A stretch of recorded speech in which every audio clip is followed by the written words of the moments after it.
옛날 옛적 구미 지역에선 달을 신성시하는 민속 신앙이 깊이 뿌리 내리고 있었습니다. 사람들은 달이 농작물 성장과 수확, 바다의 조수와 밀접한 연관이 있음을 믿어 달에게 많은 기도를 드리곤 했습니다. 그 중에서도 가장 유명한 이야기는 바로 달의 여신 하나에 관한 전설입니다.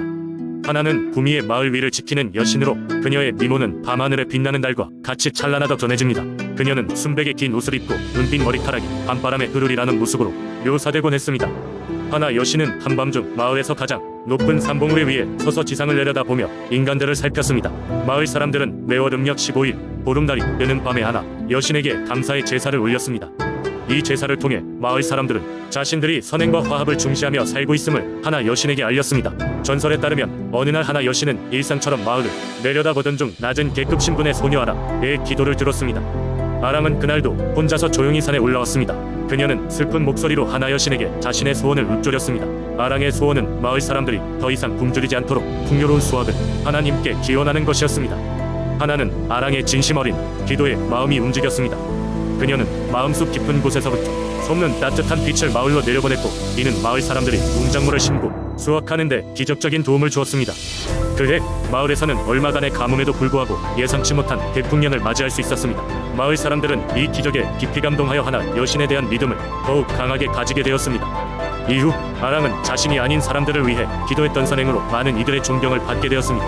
하나 여신 또한 아랑을 영원히 기억하며 하늘에서 그와 농민들을 위해 달빛을 더 밝게 비추어 주었습니다. 그리하여 이 불빛은 구미의 다른 지역으로도 전파되었고, 달의 여신 하나는 그 어떤 신들보다도 깊은 사랑과 존경을 받게 되었습니다. 사람들은 매년 보름달이 빛나는 밤이면 하늘을 올려다보며 하나 여신과 아랑을 기억하며 마음속 사랑과 감사의 마음을 전했습니다. 이 이야기는 오늘날에도 구미 사람들에게 전해지며 달을 보고 기도하는 전통은 이어지고 있습니다. 순수한 소망과 타인을 위한 기도가 마을 전체에 풍요로움을 가져다 줄 수 있다는 믿음은 지금까지도 그들의 마음 깊은 곳에 살아 숨쉬고 있습니다. 두 번째 이야기, 옛날 옛적 충청남도 예산 지역은 아름다운 산과 맑은 물이 넘쳐나는 땅으로 그 자연의 운치를 이어받아 민속 신앙이 깊이 뿌리 내린 지역이었다.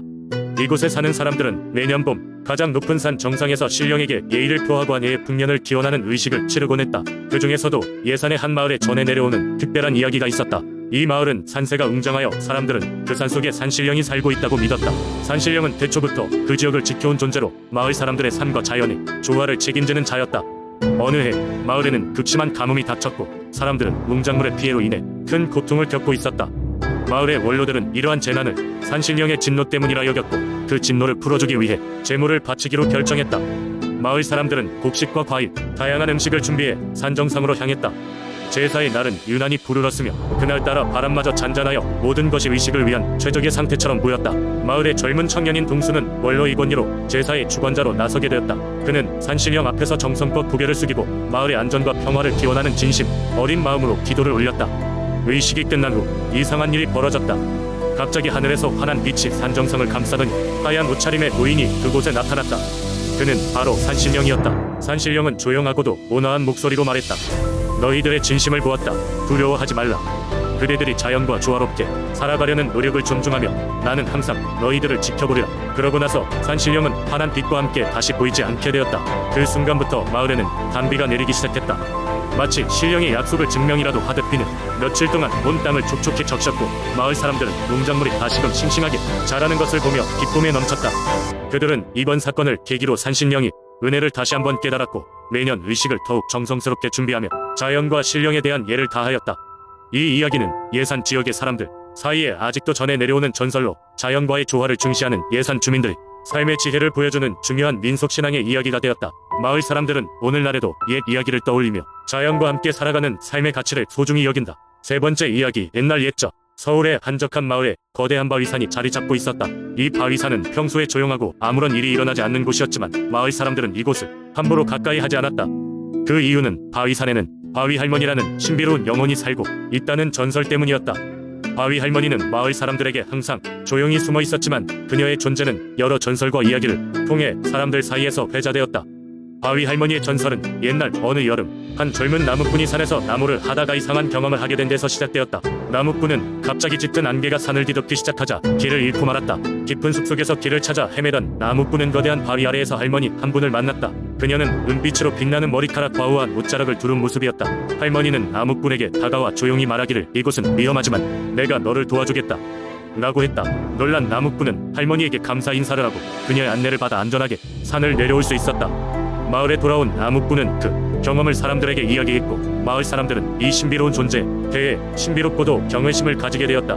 시간이 흐르면서 사람들은 바위 할머니에게 감사를 표하기 위해 바위산 근처에 작은 제단을 만들고 매년 그녀에게 제물을 바치며 평화를 기원하게 되었다. 어느 해 마을에 극심한 가뭄이 찾아오자 사람들은 바위 할머니의 영혼에게 도움을 청하기로 했다. 마을의 어르신들이 제단에 모여 기도를 올리자 얼마 지나지 않아 하늘에서 비가 내리기 시작했다. 마을 사람들은 이 일을 계기로 바위 할머니에 대한 믿음을 더욱 확고히 하게 되었고 그녀를 수호신처럼 여기게 되었다. 이후로도 바위 할머니에 대한 이야기는 세대를 통해 전해져 내려왔다. 바위 할머니는 마을을 지키고 주민들에게 평온을 주는 상징이 되었다. 그녀의 존재는 전해지는 이야기와 더불어 마을의 신앙심을 굳건히 했으며 많은 이들에게 삶의 지혜와 깨달음을 주었다. 이렇게 바위 할머니는 서울 민속 신앙 속에서 신비로운 존재로서 오랫동안 기억되었다. 네 번째 이야기. 옛날 옛적 장성이라는 작은 마을이 있었다. 이 마을은 산과 들로 둘러싸여 있었고 마을 한가운데에는 푸른 물빛이 유난히 맑고 차가운 호수가 있었다. 이 호수는 신령의 호수라 불렸는데 이는 고대부터 내려오는 전설 때문이었다. 전설에 따르면 호수에는 마을을 지켜주는 신령이 살고 있었다. 이 신령은 마을 사람들에게 항상 풍작과 평안을 가져다 주었으나 사람들의 존경과 믿음이 사라질 때는 무시무시한 벌을 내릴 것도 분명했다. 마을 사람들은 호수에 매달 첫째 주말마다 제단을 마련하고 그곳에 신령을 위한 음식을 올려드리며 감사의 기도를 올렸다. 어느 해 겨울 장성에는 유례없는 가뭄이 찾아왔다. 마을 사람들의 식량은 점점 부족해졌고 호수의 물도 눈에 띄게 줄어들었다. 사람들은 점점 지쳐갔고 일부는 신령의 존재를 의심하기 시작했다. 신령이란 사실 존재하지 않는 것이 아닌가 라는 의심이 마을 사람들 사이에 퍼지기 시작했고 제단에 음식을 올리는 일도 점점 줄어들었다. 그러던 어느 날 밤 마을의 이유를 알 수 없는 강풍이 불기 시작했다. 그 강풍은 마을의 지붕을 날려버리고 울타리를 파괴할 만큼 강렬했다. 마을 사람들은 두려움에 떨며 집안에 몸을 숨겼고 몇몇은 호수 근처에 우연히 나왔다가 놀라운 광경을 목격했다. 호수 위에는 신비한 빛이 타오르고 있었고 그 중앙에는 분명히 신령의 형상이 떠올라 있었다. 신령은 덩치가 크고 위풍당당하며 돌같은 눈으로 마을을 응시했다. 곧 강풍은 호수 주변의 물들이 하늘로 솟구치게 했고 땅은 마치 용암처럼 이글거리기 시작했다. 신령은 천둥 같은 목소리로 말했다. 나를 잊은 자들이여, 이 마을을 지켜온 이가 누구인지 알라. 다시 나에게 돌아와라. 그렇지 않으면 이 마을의 운명은 결코 좋지 않을 것이다. 신령의 말은 마을 사람들에게 깊은 반성을 가져왔다. 그들은 자신들이 신령을 잊고 존경의 마음을 게을리 했음을 깨달았고 모든 가족이 제단에 모여 신령에게 사죄의 기도를 드렸다. 이후로 마을에는 신기한 변화가 일어났다. 강풍은 멈추고 가뭄은 마치 마법처럼 풀렸다. 다시 호수에는 물이 넘쳐 흘러 들판은 생기를 되찾았고 드디어 풍성한 수확을 맞이하게 되었다. 장성 마을 사람들은 다시는 그 누구도 신령의 존재를 의심하지 않았고 매달 제단에 모여 정성스럽게 제사를 올렸다. 그들 모두는 자신들이 받은 은혜를 결코 잊지 않았다. 이후로 장성의 호수는 더욱더 신비롭게 느껴졌고 마을 사람들은 신령의 호수 앞에서의 제사를 그 어떤 일보다 중요시 여겼다. 그들은 이 전설을 후손들에게 전하며 절대 호수의 신령을 잊어서는 안 된다고 당부했다. 신령의 호수는 다시 사람들 속에서 살아 숨쉬었고 장성 마을은 평화와 번영을 이어갔다. 다섯 번째 이야기. 옛날 옛적 경상남도 밀양의 깊고 낭만적인 숲속에는 바람을 다스리는 신이 살고 있었습니다. 그는 밀양의 산과 들판을 지나며 고요한 낮과 시원한 밤풍을 불러오곤 했습니다. 바람신은 누구보다 자유롭고 변덕스러운 존재로 인간의 세상에는 모습을 드러내지 않았습니다. 하지만 한 가지 인간 세계에 대한 경계가 있었습니다. 그것은 바로 밀양의 산속을 지키는 여우 신령이었습니다. 여우 신령은 100년을 살아온 여우가 그 존재를 잃고 신령이 되어 수행을 시작한 특별한 존재였습니다. 그녀는 여우의 지혜와 인간의 감성을 동시에 간직하고 있었습니다. 여우 신령은 산을 지키고 동물과 식물을 보살피며 드물게 숲에 드나드는 인간들을 시험하곤 했습니다. 그녀는 숲의 균형을 유지하고 있었고 바람신과도 여러 차례 마주친 적이 있었습니다. 바람신은 대부분의 시간을 인간과 멀리 떨어져 보냈지만 어느 날 우연히 숲속에 나타나 여우 신령은 그를 끌어들였습니다. 여우 신령은 하얗고 갈색 털이 뒤섞인 화려한 모습을 하고 있었습니다. 그녀는 숲의 모든 것을 아는 듯한 표정으로 바람신에게 다가가 이곳을 지나려면 나의 수수께끼를 풀어야 해요 라고 말했습니다. 바람신은 도전하는 것을 좋아했으며 여우 신령의 도전에 응하기로 했습니다. 여우 신령의 수수께끼는 자연의 이치와 인간의 마음에 대한 것이었고 두 신령은 오랜 시간 동안 이 문제를 풀고 고심했습니다.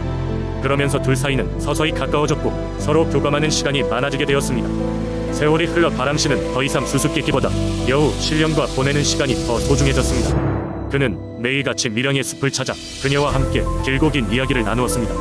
여우 신령 또한 처음에는 단순한 호기심에서 시작되었으나 바람신의 순수하고 자유로운 본성에 점점 끌리게 되었습니다. 그 외 사랑은 숲의 나무들에게도 강의 물결에도 닿았습니다. 모든 생명체가 바람신과 여우, 신령의 사랑을 축복했고 그들만의 시간과 공간이 만들어졌습니다. 하지만 이 사랑은 쉬운 것이 아니었습니다. 바람신은 떠도는 존재로 오래 한 곳에 머물지 못했고 여우 신령은 숲을 떠날 수 없는 운명이었습니다. 그들은 함께할 수 없는 현실 앞에 여러 번 시련을 겪었습니다. 어느 날 바람신은 깊은 슬픔과 갈등 끝에 여우, 신령에게 다가가 이렇게 말했습니다. 우리는 함께해야 하지만 우리가 함께할 수 없는 운명이 너무 가혹하구나. 여우 신령은 그를 바라보며 그녀의 마음속 깊은 곳에서 용기를 끌어냈습니다. 모든 것이 변해도 우리의 추억만큼은 변치 않을 거야. 내 영혼의 반쪽을 내게 맡길 테니 바람이 부는 곳마다 우리 사랑의 이야기를 전해줘. 그리하여 바람신은 그녀의 영혼의 반쪽을 지니고 밀양의 산과 들을 넘어 계속 여행을 했습니다. 바람이 부는 곳마다 그들의 이야기가 전해졌고 사람들은 그때마다 사랑의 아름다움을 상기하게 되었습니다. 여우 신령은 여전히 숲을 지키며 바람이 불 때마다 바람신의 속삭임을 느꼈습니다. 밀양의 사람들은 바람이 불 때면 여우 신령과 바람신의 사랑을 떠올리며 그저 눈에 보이지 않는 존재들일지라도 마음속 깊이 이해하게 되었습니다. 이들은 오늘날까지도 밀양의 신령 이야기를 통해 바람과 숲의 신비로움을 느끼고 전하고 있습니다.